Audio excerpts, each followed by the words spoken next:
We're going to start by chopping up some onion. There are better ways to chop onions. One of the ways would be to use a sharp knife. All right, I'm not really going to measure anything with this, so we just put that much in, or maybe that much in. Take a slice of this.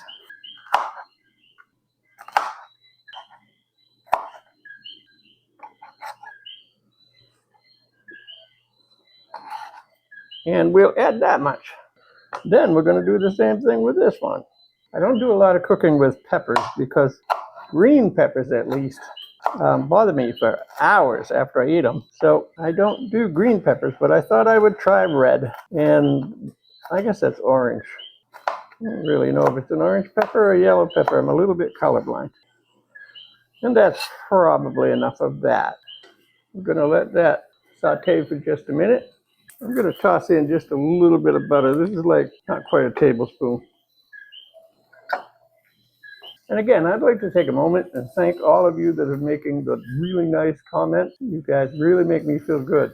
All right, that's about long enough for that. So now we're going to put in about, well, half a pound of ground beef here, but I'm not sure I want the whole thing. So let's start with a half a package or so and see what it looks like. This is 80-20, by the way. I always use 80-20 because I like the flavor, and I'm also a little too cheap to pay for the whole 95%. Someday I'm going to keep count how many times I wash my hands during the making of one of these videos. It's quite good. Tell you what, this smells pretty good. I chopped the beef up pretty fine. We don't need chunks of it in our chili. Although I have had chili with stew beef in it, and it was surprisingly good. I've also had chili where I'm surprised that the spoon survives the encounter.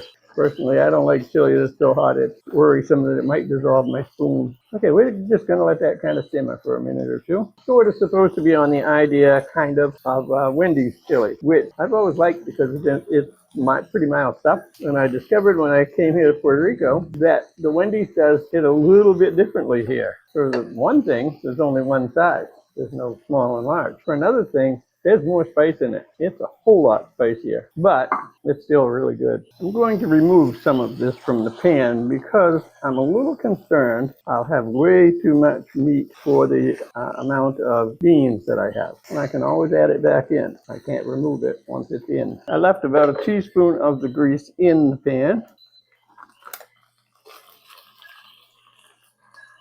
Now this is a 15.5-ounce can. And when I bought it, I said, I should buy 2 of these. But I didn't do that.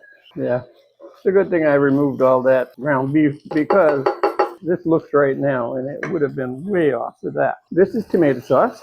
You can add other kinds of beans. I think we probably have some black beans here, but the can's going to be way big, and I don't want to open it. So I'm not going to add any more beans. This is going to be my beans. What I'm going to do now is add some black pepper. But not much. I'm going to start with a 1/4 teaspoon of chili powder. It's a little rounded, but I like to do things and taste them before I add much. This is just salt. Let's turn the heat down to medium. Drop a little of that in a bowl. Let it cool enough so I can taste it. Let's do a little bit more black pepper and even a little bit more salt. Smells like chili, but it needs a little bit of heat. So we're going to add a little cayenne pepper. Well, it should do it for my tender taste buds. Good, good, good. That's all there is to it. Ground beef, some peppers, some onion, and a few little spices. And there you are. Now it's time to put my dog to bed and have my dinner. Thanks for watching.